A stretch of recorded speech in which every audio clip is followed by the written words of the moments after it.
तो हेलो दोस्तों, आप सबका वेलकम है हमारे YouTube channel real world programming पे। तो आज हम देखेंगे लेक्चर 1 का पार्ट बी। ठीक है, तो आज हम प्रोग्रामिंग इंट्रोडक्शन का लास्ट पार्ट देखेंगे, वो है पार्ट बी। तो देखिए, इससे पहले अगर आप पार्ट ए नहीं देखे हैं तो आप हमारे यूट्यूब चैनल पर जाके देख सकते हैं पार्ट ए, जिसमें मैंने बहुत ही बेसिक तरीके से बताया है कि प्रोग्रामिंग होता क्या है, प्रोग्रामिंग से हम क्या समझते हैं और प्रोग्रामिंग के बेनिफिट्स क्या है और प्रोग्रामिंग पढ़ने के बाद हम क्या कर सकते हैं ना। तो अगर आप पार्ट ए नहीं देखे हैं तो आप बिल्कुल जाएं और देखें। ठीक है, और मैंने आपको ये भी बताया था कि प्रोग्रामिंग सीखने के क्या क्या फ़ायदे हैं और हम क्या कर सकते हैं, है ना। तो अगर आप पार्ट ए नहीं देखें तो बिल्कुल देखें, ठीक है, स्किप ना करें। ठीक है, पार्ट ए का वीडियो बिल्कुल लंबा है लेकिन आप स्किप बिल्कुल भी ना करें, है ना। तो आइए हम देखे थे पिछले वीडियो में हम क्या देखे थे, मैं आपको रिमेंबर कर देता हूँ फिर से। ठीक है, तो हम देखे थे प्रोग्रामिंग लैंग्वेज के बारे, है ना। तो हम बात करते हैं यहाँ पे पहले ह्यूमन लैंग्वेज के और प्रोग्रामिंग लैंग्वेज के। तो पहले हम ह्यूमन लैंग्वेज पे आते हैं कि ह्यूमन लैंग्वेज होता क्या है ना।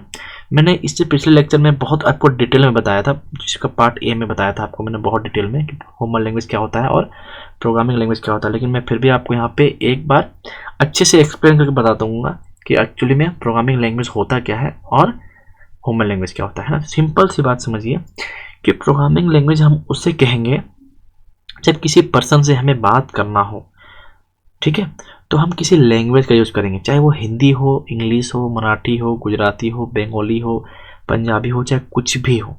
तो हम किसी लैंग्वेज का यूज़ करते हैं ना, तभी तो हम किसी पर्सन से बात कर सकते हैं। या फिर हमें उस पर्सन से कुछ काम करवाना हो तो हम किसी लैंग्वेज का यूज़ करेंगे ना काम करवाने के लिए, तो उसे ही हम क्या कहेंगे, ह्यूमन लैंग्वेज, है ना।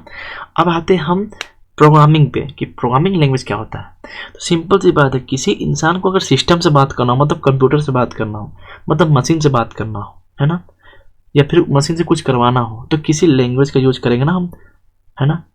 तो जैसे हो गया C++, जावा, पाइथन, कोटलिन, बहुत सारे लैंग्वेज है, तो हम किसी लैंग्वेज का यूज करेंगे ना तो उससे हम क्या कहेंगे, प्रोग्रामिंग लैंग्वेज, है ना। सिंपल सी बात है, आप इतना जानिए कि अगर हम किसी मशीन से अगर हमें कन्वर्सेशन करना हो या फिर कुछ काम करवाना हो तो हम किसी लैंग्वेज का यूज करेंगे, वो है जैसे C हो गया, C++, जावा, कुछ भी हो गया, हम तो C पढ़ रहे हैं ना ये, तो उससे हम क्या कहेंगे, प्रोग्रामिंग लैंग्वेज। समझे बात को। आइए हम और थोड़ा डिटेल में देखते हैं, फिगर में देखते हैं। ठीक है, इसका मैं पिक्चर दिखाता हूँ ताकि आपको और ज़्यादा क्लियर हो जाए।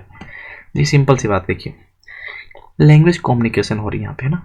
जब किसी एक पर्सन से जब कोई दूसरा पर्सन बात कर रहा है तो किसी लैंग्वेज से कर रहा है ना, चाहे वो हिंदी चाहे इंग्लिश। लेकिन आप यहाँ पे एक बात समझिएगा, अगर वो पर्सन हिंदी में कर रहा है तो उसे हिंदी भी आनी चाहिए ताकि जब आप बात कर सको तो आपकी बातों को समझ पाए, है ना। आपको याद होगा या फिर आप याद कीजिए, जब आपको इंग्लिश नहीं आती थी तो आप इंग्लिश सीखते थे ना। क्यों सीखते थे इंग्लिश, कि ताकि हम इंग्लिश लोगों से जो अंग्रेजी बोलते हैं मैं उनसे बात कर सकूं, है ना। तो सिंपल सी बात है, आज हम सी प्रोग्रामिंग क्यों सीख रहे हैं, ताकि मैं सिस्टम से बात कर सकूं, है ना। सिस्टम को तो आती है, सिस्टम को तो सी लैंग्वेज आती है, लेकिन आपको तो नहीं आती ना। तो ताकि आप सिस्टम से बात कर सको इसीलिए आप क्या सीख रहे हो, सी लैंग्वेज सीख रहे हो। फिर मैं बोल रहा हूँ कि इंसान ने कंप्यूटर को बनाया, कंप्यूटर ने इंसान को नहीं बनाया। तो जब इंसान कंप्यूटर बना रहा था तो अपना जो रियल लाइफ में जो एब्जॉर्ब किया होगा, जो उसका रियल लाइफ में जो हो रहा है एक्टिविटी, उसी को ना देख के बनाया होगा कंप्यूटर कि हाँ चलो जो मैं देख रहा हूँ अपने लाइफ में वो मैं कंप्यूटर में डालने की कोशिश करूँगा, है ना। तो इसीलिए आपको सीखना है लैंग्वेज, सिस्टम आपकी लैंग्वेज नहीं सीखेगा। आप चाहे उर्दू बोलो, बंगाली बोलो, कुछ नहीं। क्यों, क्योंकि सिस्टम क्यों सीखेगा भाई, पहले आपने ना कंप्यूटर को बनाया तो आपने पहले ऑलरेडी सिखा रखा सिस्टम को, लेकिन आपको नहीं पता है ना सारी लैंग्वेज। जैसे मैं आपको बोलूँगा एग्जांपल में, रियल लाइफ में आपको हिंदी पता है, चलो ठीक है, इंग्लिश पता है, बंगाली, फारसी सब पता है क्या, फारसी पता है, उर्दू पता है, तेलुगु पता है, नहीं ना पता है। मतलब हर एक इंसान सब लैंग्वेज नहीं ना जानता है। उसी प्रकार है, सिस्टम की हर लैंग्वेज हर इंसान को नहीं पता है, इसीलिए आज हम सीख रहे हैं ना। सिंपल सी बात है, किसी इंसान को अगर सिस्टम से कन्वर्सेशन करना हो तो हम किसी लैंग्वेज का यूज करेंगे, चाहे वो C हो, C++, जावा हो, है ना। तो उसे हम क्या कहेंगे, प्रोग्रामिंग लैंग्वेज। समझिए, मैं आपको और डिटेल में बताएं। अगर आप फिर मैं बोल रहा हूँ, अगर पिछले लेक्चर आप नहीं देखे तो आप जरूर जाके देखें। ठीक है, लेक्चर जरूर लंबा है, वो वीडियो लंबा जरूर है लेकिन आपके फायदे के लिए। ठीक है, देखिए आज का जो हमारा मेन टॉपिक है वो है, पता है क्या, प्रोग्रामिंग पैराडिग्म, मतलब प्रोग्रामिंग के प्रकार देखेंगे हम। ठीक है, आइए हम देखते हैं तब। देखिए टाइप्स ऑफ प्रोग्रामिंग, है ना, कि प्रोग्रामिंग कितने प्रकार के होते या हो सकते हैं या हम करते हैं, है ना। तो पहला इम्परेटिव प्रोग्रामिंग और डिक्लेरेटिव प्रोग्रामिंग। सिंपल सी बात है, इम्परेटिव और डिक्लेरेटिव। अब आप सोच रहे हो कि यार कितना हार्ड हो गया यार, इम्परेटिव आ गया, डिक्लेरेटिव आ गया, क्या होता क्या है इसका मतलब, है ना। तो आप बिल्कुल भी मत घबराइए, मैं आपको पहले रियल लाइफ में ले चलूंगा ताकि आप आसानी से समझ पाएं कि इम्परेटिव और डिक्लेरेटिव क्या होता है, ठीक है। तो अपने रियल लाइफ में आप आइए, ठीक है। देखिए यहाँ पे, देखिए रियल लाइफ में सिंपल सी बात यहाँ पे आप देख रहे होंगे कि रियल लाइफ में इम्परेटिव और डिक्लेरेटिव किसे कह रहे हैं, कहते हैं, ठीक है। अब मैं आपको और थोड़ा क्लियर करके समझाता हूँ। देखिए, अगर आपको किसी लड़की को प्रपोज करना हो शादी के लिए, तो आप कितने मतलब उसको मतलब मक्खन लगा सकते हो बोलने के लिए कि यार मैं आपको हमेशा खुश रखूँगा, मैं आपकी वॉइस बहुत अच्छी है, आप बहुत क्यूट हो, आप बहुत इनोसेंट हो, है ना। तब फिर जाकर लास्ट में बोलते हो कि यार आप मुझसे शादी करोगे, विल यू मैरी मी, है ना। तो उससे ही हम कहेंगे इम्परेटिव। मतलब हम कितना घुमा फिरा के और कितने ज़्यादा सेंटेंस यूज कर रहे हैं हम उसके लिए, है ना, उसको मनाने के लिए।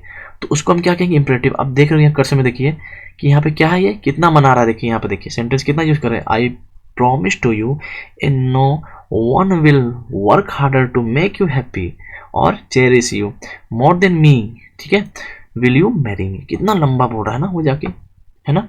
तो उसे हम क्या कहेंगे, इम्परेटिव। देखिए प्रोग्रामिंग यहाँ पे भी हो रहा है, प्रोग्रामिंग कौन कर रहा है, ये इंसान कर रहा है, ठीक है। और क्या लेके कर रहा है, तो ये सब सेंटेंस लेके कर रहा है।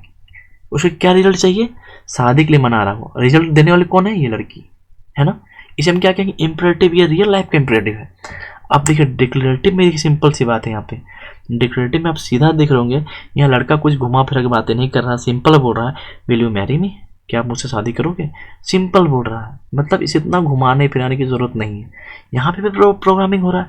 ये लड़का प्रोग्रामिंग क्या कर रहा है, मनाने की, शादी करवाने की, मतलब शादी ताकि वो मान जाए, शादी के लिए बात कर रहा हूँ। तो ये भी क्या कर रहा है, यहाँ पे ये प्रोग्रामिंग कर रहा है ना। और लड़की देखो, लड़की क्या देना, रिजल्ट देना है ना। यहाँ पे प्रोग्रामिंग हो रहा है। तो हमारे रियल लाइफ में भी प्रोग्रामिंग हो रहा है। तभी तो मैं बोला ना कि इंसान ने कंप्यूटर को बनाया, कंप्यूटर ने इंसान को नहीं बनाया। तो यहाँ पे इंसान भी प्रोग्रामिंग कर रहा है। हम अपने रियल लाइफ में जिंदगी जो जी रहे हैं वो भी एक प्रोग्रामिंग है। अगर आज हम मेहनत करते हैं, हमें जो अगर फल मिलता है, तो फल क्या हमारा रिजल्ट है, मेहनत क्या है हमारा, मेहनत हमारा प्रोग्रामिंग है। समझे दोस्तों, बहुत ही इजी वे में समझिए। उतना हार्ड मत लीजिए कि प्रोग्रामिंग बहुत हार्ड है यार, मैं नहीं सीख पाऊंगा, नहीं, बहुत इजी है, ठीक है। अब देखिए, अब हम प्रोग्रामिंग में बात करते हैं, ये तो रियल लाइफ में हो गया। अब देखिए प्रोग्रामिंग बात करते हैं। पहला है इम्परेटिव प्रोग्रामिंग। सिंपल सी बात है, imperative programming is a programming paradigm that uses statement that change a program state. Simple सी बात है, यहाँ पे मैं आपको बोला था ना कि हम बहुत ज़्यादा स्टेटमेंट यूज करते हैं इम्परेटिव के लिए, है ना, ताकि हम वो प्रोग्राम को कंप्लीट कर सकें, ठीक है, और हमें रिजल्ट मिल सके, है ना। तो उसे हम क्या कहेंगे, इम्परेटिव प्रोग्रामिंग कहेंगे, ठीक है। अब देखिए आते हैं डिक्लेरेटिव प्रोग्रामिंग में। अभी आपको रियल लाइफ में बताया था ना, डिक्लेरेटिव प्रोग्रामिंग उसे कहते हैं जहाँ पे हमें सिर्फ लॉजिक की बात हो। मतलब declarative programming that expresses that logic of A computation, ठीक है, without describing it's control flow. मतलब बिना हमको डिस्क्रिप्शन, मतलब भाई सिंपल कहते हैं ना कि भाई मुझे डिस्क्राइब मत करो, ठीक है, मुझे एक्सप्लेनेशन नहीं चाहिए, मुझे डिक्लेरेशन चाहिए। हम कहते हैं ना कि भाई तुम मतलब बकवास मत करो, ठीक है, जो काम है बताओ, बोलते हैं ना हम। तो यहाँ पे सिंपल सी बात है, यहाँ पे लॉजिक की बात होगी, ठीक है, डिक्लेरेटिव में, कि आपको करना क्या है, क्या चाहते हो, क्या करना चाहते हो। यहाँ पे क्या की बात आती है, मतलब व्हाट, ठीक है। और इम्परेटिव में हमेशा याद रखना, इम्परेटिव में आप हमेशा हाउ की बात आती है, मतलब कैसे करना है ना। वहाँ पे हम कैसे प्रपोज करते हैं ना लड़की को, है ना। जैसे यहाँ पे आप देख रहे हो, यहाँ पे लड़की को कैसे इम्परेटिव में कैसे प्रपोज कर रहा हो, तो इतना सारा बोल के कर रहा है। और डिक्लेरेटिव में क्या कर रहा है, डायरेक्ट प्रपोज कर रहा है। मतलब इसे सिर्फ लॉजिक से मतलब है डिक्लेरेटिव में, कि लॉजिक क्या है इसका, कि विल यू मैरी, मतलब वो लॉजिक हो गया कि भाई अब मुझे शादी करोगे तो बोलो, नहीं करोगे तो ठीक है ना। लेकिन यहाँ पे घुमा फिरा के इम्प्रेस कर रहा है इम्परेटिव में, है ना। इम्परेटिव से समझो इम्प्रेस करना, है ना, इम्प्रेस। आपको याद रखने के लिए मैं आपको एक लॉजिक बता दे रहा हूँ। इम्परेटिव मतलब इम्प्रेस, इम्प्रेस मतलब आपको बहुत सारे सेंटेंस यूज होंगे, है ना। डिक्लेरेटिव मतलब तो डिक्लेयर करना, यार हटाओ मुझे रिजल्ट बताओ क्या होगा कि नहीं होगा, है ना। हम उसे क्या कहेंगे, डिक्लेरेटिव, ठीक है। तो आप दोनों समझ गए ना। अब आपको रियल लाइफ में मैं अब एग्जाम्पल देता हूँ, ठीक है, मतलब प्रोग्रामिंग से रिलेटेड एग्जाम्पल को देखिए आप। देखिए यह है example of declarative and imperative programming, है ना। तो इम्परेटिव प्रोग्रामिंग देख रहे होगे कि यहाँ पे जो हम लिए हैं इतने सारे, देखिए अगर हमें क्या करना है, ऑर्डर इवन नंबर निकालना, ठीक है, एरे लेके। तो कितना ज़्यादा हमें एक्सप्लेन करना पड़ रहा है। एरे लेट माना, एरे इतना इतना इतना नंबर, फिर इतना इतना करके मान के इतना सारा आ गया, है ना। तो कितना लंबा मुझे प्रोसेस करना पड़ रहा है, मतलब मुझे एक्सप्लेन करना पड़ रहा है, मतलब मुझे सेंटेंस बना बना के बताना पड़ रहा है। किसको? सिस्टम को बताना पड़ रहा है कि भाई मुझे ये करवाना है। लेकिन डिक्लेरेटिव में क्या करना है कि आप क्या करना चाहते हैं, मतलब तो भाई मुझे क्या करवाना, इवन ऑड नंबर निकलवाना, सिंपल से लॉजिक बताना है ना।